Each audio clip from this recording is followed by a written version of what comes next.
A very warm welcome all of you. My name is Nadeem. आज जो मेरा video बनाने का पर्पज़ है वो ये है कि जिससे मैं अपनी जो है DSSW में मैं एंट्रेंस के दौरान जो मेरा क्वेश्चन पेपर आया था वो मैं आपके साथ शेयर कर सकूं। इवन मैं अपना रेस्पॉन्स भी शेयर कर सकूं कि मैंने किस क्वेश्चन का क्या रेस्पॉन्स किया था, ठीक है। जिससे कि जो कैंडिडेट हैं जो अब एडमिशन लेना चाहते हैं उनको एक टेंटेटिव एक आइडिया हो जाए, एक उनको गैस पता हो जाए कि किस तरीके से क्वेश्चन फ्रेम होते हैं, किस तरीके से उसका आंसर करना होता है, ठीक है। तो मैंने जो एंट्रेंस दिया था तो उसमें मेरे 217 मार्क्स आए थे, जिससे मेरा फर्स्ट कट ऑफ में ही एडमिशन हो गया था। तो आप भी जो है इस तरीके से आप भी एडमिशन ले पाएँ और हम मिलते हैं। अभी हम DSSW में ही मैं पढ़ रहा हूँ, अभी मेरा फर्स्ट सेकंड सेमेस्टर चल रहा है। तो अभी तुम क्वालिफाई करते हो तो हम आपको वहीं पर मिलेंगे। और साथ ही साथ जो है आप क्या कर सकते हैं कि आप जो है इस वीडियो को शेयर कर सकते हैं। और एक बात और, जब इस वीडियो को आगे जब हम अपनी PPT की तरफ बढ़ेंगे जिसमें मैं अपने क्वेश्चन पेपर शेयर करूंगा, उस वीडियो को स्किप मत करना, आराम से देखना, क्योंकि उसके बीच में मैंने कुछ बातें बताई हैं जिससे कि आपको बेनिफिशियल रहेगी जब आप क्वेश्चन को अटैम्प्ट करेंगे। जिससे मैंने एक एलिमिनेशन टेक्निक के बारे में बताया है, एलिमिनेशन मेथड के बारे में बताया, जिससे कि आपको क्वेश्चन का आंसर देते में आसानी होगी और जिससे कि आप अपना आंसर सही दे पाएंगे कम समय में, जिसमें आपका टाइम भी बचेगा, जो कि एग्ज़ाम के टाइम पर बहुत ही क्रूशियल होता है किसी टाइम को बचाना, ठीक है। तो जैसे मैंने आपको बताया मेरा फर्स्ट कट ऑफ में इसमें एडमिशन हो गया था, फर्स्ट लिस्ट मेरिट लिस्ट में एडमिशन हो गया था और मैंने 217 स्कोर किया था। तो चलिए बढ़ते हैं अपने उन क्वेश्चन पेपर की तरफ, जिससे आपको एक आइडिया हो जाएगा किस तरीके से क्वेश्चन फ्रेम होते हैं, किस तरीके से उनको अटैम्प्ट करना है, ठीक है। जनरली कोई भी अपनी रेस्पॉन्स शीट शेयर नहीं करता, लेकिन कोई बात नहीं, मैं आपके साथ रेस्पॉन्स शीट जो है अपनी शेयर करने के लिए रेडी हूँ और मैं उसको शेयर करूँगा आपके साथ।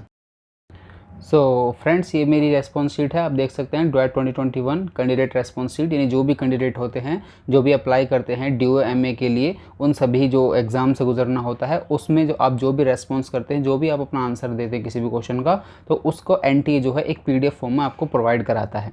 जिससे क्या होता है कि इस ट्रांसपेरेंसी बनती है और साथ ही साथ क्या होता है कि अगर किसी कैंडिडेट ने सही आंसर लगाया है क्वेश्चन के अकॉर्डिंग और NTA जब कोई भी आंसर की रिलीज़ करता है तो उसमें अगर कोई दूसरा आंसर दिया गया है तो आप उसको चैलेंज भी कर सकते हैं, उसकी इतना भी आपको NTA जो है अलाउ करता है। तो ये बहुत ही अच्छी चीज़ है। तो आप देख सकते हैं इसमें मेरा नाम लिखा हुआ है और DOMA सोशल वर्क के लिए मैंने अप्लाई किया था। ये मेरी डेट थी एग्ज़ाम की 28/9/2021, ठीक है। 8 बजे से मेरा पेपर शुरू हो चुका था। ये मेरा नाम है मोहम्मद नदीम, ठीक है। तो मैं आपके सामने क्वेश्चन शेयर करता हूँ, जो मैंने जो मेरे सामने क्वेश्चन आए थे एग्ज़ाम में और उसका मैंने क्या क्या रेस्पॉन्स किया है। ऐसा बहुत कम लोग करते हैं कि अपना रेस्पॉन्स भी दिखाएं, लेकिन कोई बात नहीं, मैं आपको रेस्पॉन्स भी दिखाता हूँ, ठीक है। क्या क्या मैंने रेस्पॉन्स दिए थे किसी क्वेश्चन के। तो जब मैंने रेस्पॉन्स दिए, क्वेश्चन था जैसे कि फर्स्ट क्वेश्चन है protection of child from sexual offence act POCSO was enacted इन। तो इसमें हमें बताना है कौन से ईयर में इनेक्ट हुआ था, 2011 में, 2012 में, 2013 में, 2014 में। तो मेरे द्वारा जो आंसर दिया गया था वो दिया गया था 2012, जो कि सही है। इसी तरीके से मैं आपको और साथ साथ बता दूं कि मेरे जो है 400 में से 217 मार्क्स आए थे, जिसको मैं आपको इसका स्लाइड में भी आपको आंसर अपना रिजल्ट दिखा दूंगा, जिससे आप देख सकते हैं कि मेरे 217 मार्क्स आए थे और मेरा फर्स्ट लिस्ट में ही एडमिशन हो गया था, ठीक है। और ये सेकंड क्वेश्चन है, the Nobel peace prize 2020 was awarded to, किसको मिला था ये फिर आप देख सकते हैं, ठीक है।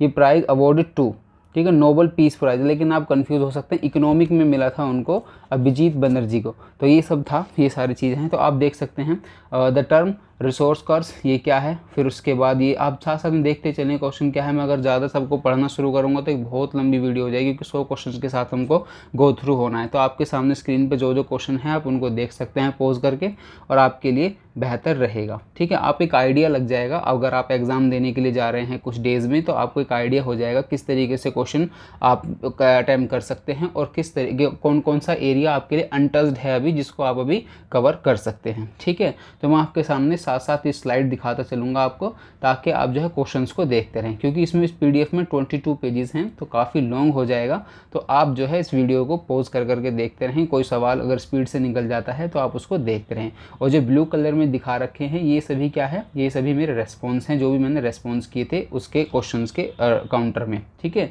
तो ये सब आपके सामने क्वेश्चन आते रहेंगे। आपको भी इस तरीके से ही आपको एक PDF फॉर्म मिलेगा, जिसमें आप भी अपना आंसर देख सकते हैं जब आप पेपर दे करके आ जाएंगे। ये देखो, नेशनल एजुकेशन पॉलिसी से सवाल पूछा था, जिसमें कि पूछा गया था क्या पैटर्न है 5-3-5 +3+3+4 इस तरीके से इसमें आपको दिया गया था। ये आप इसको भी देख सकते हैं, प्राइमरी एजुकेशन इन सभी चीज़ों से रिलेटेड है ये, ठीक है। पीएम केयर फंड के बारे में भी आपसे पूछा गया था। जो अभी हाल फिलहाल में चीज़ें चल रही हैं आप उन पे भी थोड़ा नज़र बना के रखें, थोड़ा करंट अफेयर से भी आप रूबरू रहें, मतलब करंट अफेयर्स से भी आप उसको पढ़ते रहें, करंट अफेयर्स को पढ़ते रहें। देखो इन्वायरमेंटल इम्पैक्ट असेसमेंट के बारे में पूछा गया था, और साथ ही साथ जो इन्वायरमेंट से रिलेटेड चीज़ें पूछी गई हैं, और पेडागोजी जो तरीका है न्यू एजुकेशन पॉलिसी में, जो बड़ा चीज़, क्योंकि आप एक हायर एजुकेशन के लिए जा रहे हैं तो आपको एजुकेशन पॉलिसी से रिलेटेड जितना भी न्यू अपडेट्स आए हैं उसके बारे में आपको पता होना चाहिए, ठीक है। ये सभी चीज़ें, field based approach in social work research, और ये सभी जो हैं क्या है, ये सभी आपके सामने क्वेश्चन है। कुछ क्वेश्चन रिसर्च से भी थे, कुछ क्वेश्चन आपके साइकोलॉजी से भी थे, सोशियोलॉजी से भी थे, और एक दो क्वेश्चन था मैथ्स का, वो तो बहुत ही बेसिक सवाल था, आप देख भी सकते हैं पढ़कर, बहुत ही बेसिक सवाल था, कोई भी करा देगा इसको, 5th क्लास का बच्चा भी इजीली इसका आंसर दे सकता है। कॉर्पोरेट सोशल रिस्पॉन्सिबिलिटी एक्ट के द्वारा भी ये कुछ सवाल पूछे गए थे, शेड्यूल्स तक पूछा गया था। ये पहले तो कैसा होता था कि कभी तो सिर्फ आपसे वो पूछा जाता था कि CSR की फुल फॉर्म क्या है, ये कब एक्ट आया, इस तरीके से पूछा जाता है। लेकिन अब जैसे एडवांस लेवल बढ़ता जा रहा है उसके अकॉर्डिंग उन्होंने शेड्यूल पूछा है कि कौन से शेड्यूल में ये सब चीज़ें मेंशन है, ठीक है। तो आपको थोड़ा सा डीप में जाकर थोड़ा सा पढ़ना होगा, और ये सब जो आप पढ़ लेंगे तो आपका एडमिशन हो जाते तो ये सब आपको हेल्पफुल रहेगा काफ़ी, और आप जब क्लास में डिस्कशन होगा तो आप उसको अच्छे से भी समझ पाएंगे। अदरवाइज़ अगर पढ़ के नहीं जाएंगे तो आपको समझ में भी नहीं आता है कि किस बारे में बातें चल रही हैं, ठीक है। तो वो जो मैंने पहले पढ़ा हुआ था तो उसका मुझे बहुत फ़ायदा हो रहा है अभी मेरे क्लास में, जब मैं क्लास अटेंड कर रहा हूँ तो अपनी, तो मुझे काफ़ी बेनिफिट इसमें हो रहा है, ठीक है। और ये सभी सवाल हैं आपकी स्क्रीन के ऊपर, अभी देखते रहें और स्क्रीनशॉट ले लें या फिर आप पॉज करके देखते रहें। देखो DPSP फंडामेंटल राइट से क्वेश्चन पूछा है, और साथ ही साथ बिब्लियोग्राफी के बारे में पूछा है, और क्विट इंडिया मूवमेंट कब शुरू हुआ, ये सब चीज़ें जो पूछी हैं। थोड़ा मॉडर्न हिस्ट्री से भी सवाल पूछे हैं, ICDS के बारे में पूछा है। ICDS का मतलब क्या है, integrated child development scheme service, जिसकी आंगनवाड़ी वगैरह ये सब चीज़ें उसमें आती हैं, ठीक है। और साथ ही साथ जो आप देख सकते हैं और भी कल्चर के बारे में पूछा है, और साथ ही साथ जो है नई corporate social responsibility under the companies act के बारे में आपसे पूछा है कितना टर्नओवर होना चाहिए उनका, ये उसके बारे में है। NIPCCD के बारे में, और इसमें कुछ क्वेश्चन तो मेरे लिए भी एकदम नए थे, और कुछ ये साइको सोशल डेवलपमेंट जो साइमन फ्रूड ने दिया था उनका एक पैटर्न है जिसमें उन्होंने बताया था कि किस तरीके से क्या क्या होता है। जैसे पहला ओरल होता है, फिर एनल, फिर फैलिक, फिर लेटेंसी, फिर जेनिटल, ये इसका सही सीक्वेंस है। ये साइमन फ्रूड की जो थ्योरी पढ़ेंगे आप तो उससे भी आप इसको समझ जाएंगे, ठीक है। और साथ साथ जो है आप ये भी देखते चलें, क्वेश्चंस भी देखते चलें, उसके रेस्पॉन्स भी देखते चलें। इसमें मेरे सारे रेस्पॉन्स तो ठीक नहीं हैं, कुछ रेस्पॉन्स मेरे गलत भी हैं, तो लेकिन अब उससे क्या ही फ़र्क पड़ता है, सभी तो आंसर सही नहीं दे सकते ना हम तो। लेकिन इन लास्ट रिजॉर्ट क्या है कि एडमिशन होना चाहिए, और एडमिशन हुआ जिसमें मेरे अच्छे खासे मार्क्स भी आए हैं, तो अच्छा रहा। तो आप भी देखते चलें। इसके साथ साथ इकोनॉमी से भी कुछ रिलेटेड सवाल हैं आपके सामने, इन्वायरमेंट से रिलेटेड सवाल हैं, सोशियोलॉजी से रिलेटेड सवाल हैं, और साथ साथ जो हाल फिलहाल में अभी चीज़ें हुई हैं उससे भी कुछ सवाल पूछे गए हैं आपसे। देखो ये कुछ टर्म के बारे में पूछ लिया जाता है, पर्टिकुलर टर्म के बारे में, जैसे डिज़ायरिंग और हैविंग सेक्स विद चिल्ड्रन और child molestation is refer to age, इसके लिए पर्टिकुलर टर्म है, उसको क्या बोलते हैं, पीडोफाइल। तो इसका मैंने आंसर भी यही दिया है, तो मेरा आंसर सही था, ठीक है। आप भी इस तरीके से आपकी भी रेस्पॉन्स शीट आएगी जब आप आंसर दे करके आएंगे, ठीक है। उसके कुछ टाइम बाद जब आप आंसर दे क्वेश्चन पेपर अटैम्प्ट करके आ जाएंगे, उसके काफ़ी टाइम बाद जो है आपको भी मिल जाएगी इस तरीके से आपकी रेस्पॉन्स शीट, जिसमें आपने किस किस का क्या क्या आंसर दिया है। फिर आप उससे मैच भी कर सकते हैं आंसर की के साथ, जिससे कि आपको एक आइडिया हो जाएगा किस तरीके से आपकी परफॉर्मेंस रही है, क्या आपको कितना आप सिक्योर कर पा रहे हैं अपने एडमिशन को, ठीक है। क्योंकि DSSW से पढ़ने से आपको बहुत ही ज़्यादा अच्छा एक्सपोजर मिलेगा, आप बहुत ही ज़्यादा अपनी लाइफ में वैल्यू ऐड होगी आपकी। अगर आप बहुत ही अगर एकेडमिक्स में तरफ जाना चाहते हैं या फिर आप रो सोशल वर्क करना चाहते हैं तो इन सभी में आपको बहुत ही हेल्पफुल रहेगा DSSW से पढ़ना, ठीक है। ओह सॉरी, ये फिर सॉरी अभी कहाँ, हाँ यहाँ थे हम, ठीक है। तो ये सब सवाल हैं, देखो उससे भी पूछा है, किससे, वैक्सीन से रिलेटेड भी सवाल पूछा, क्योंकि वैक्सीन बहुत ज़्यादा न्यूज़ में रही थी, ठीक है। वैक्सीन से रिलेटेड भी सवाल पूछा है, और लेबर लॉ से रिलेटेड भी सवाल हैं कुछ, और साथ साथ अगर आप इस वीडियो को शेयर भी कर देंगे कुछ कैंडिडेट जो आपके साथ जो फ्रेंड्स हैं जो देख रहे थे, तो उनको भी एक आइडिया हो जाएगा किस तरीके से सवाल पूछे जाते हैं। और देखो ये सब कॉन्स्टिट्यूशन से सवाल हैं, आर्टिकल 21, आर्टिकल 29, आर्टिकल 14, है ना, आर्टिकल 388। तो उसको आप क्या कर सकते हैं, देखो इस तरीके में एक चीज़ बताता हूँ आपको।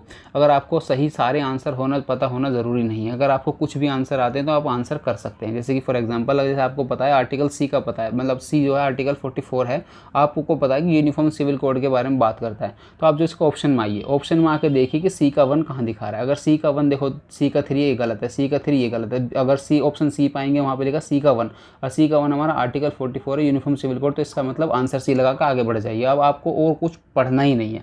इससे आपको टाइम भी बचेगा और आप बहुत ही स्मार्टली वर्क कर सकते हैं, क्योंकि ऐसे क्वेश्चन में आपको ज़्यादा चांस होता है आंसर सही करने का। ठीक है, आप इस चीज़ को ध्यान में रखना हमेशा। तो आपको बहुत, इसको बोलते हैं एलिमिनेशन मेथड, एलिमिनेशन मेथड बोलते हैं इसको, एलिमिनेशन टेक्निक के नाम से भी जानते हैं। आपको सारे क्वेश्चन पढ़ने की ज़रूरत ही नहीं पड़ी, ना आपको आर्टिकल्स पढ़ने की ज़रूरत पड़ी, ना गारंटीज पढ़ने की ज़रूरत पड़ी, ना लिस्ट 1 ना लिस्ट 2। आपने सीधा क्या पढ़ा, आपने देखा कि सिर्फ मुझे एक आता है। आता क्या है, वो आता है आर्टिकल 44 जो बात करता है यूनिफॉर्म सिविल कोड के बारे में। तो मैं देखता हूँ सी का 1 किस में दिया ऑप्शन में, तो सी का 1 ऑप्शन दिया गया था 3 वाले में, तो सी का 1 दिया आपने, सीधा अपना आंसर क्लिक कर दिया। अब आपको देखना ही नहीं है 221 क्या है, 29 क्या है, 338 क्या है, छोड़ो, बस आपने सी का आंसर दिया, आगे बढ़ जाओ। तो इससे आपका आंसर भी हो गया, टाइम भी बच गया और आप आगे बढ़ जाएंगे। ठीक है, आप एलिमिनेशन टेक्निक कहते हैं इसको। आप इसमें हर क्वेश्चन में भी आप इस तरीके से इसको देख सकते हैं। ठीक, और साथ साथ देखो फिर ये ऑप्शन आ गया Albert Bandura, Erik Erikson, Simon fraud और इवान पेवलोव। तो इसमें एल्बर्ट बंडूरा का जैसे मान लो आपको पता है सोशल लर्निंग थ्योरी, तो सोशल लर्निंग थ्योरी है उनकी, तो ए का 1 आएगा, तो 2 ऑप्शन में आएगा, ए का 1 ए का 1 2 ऑप्शन में आएगा। चलो एक और देखते हैं।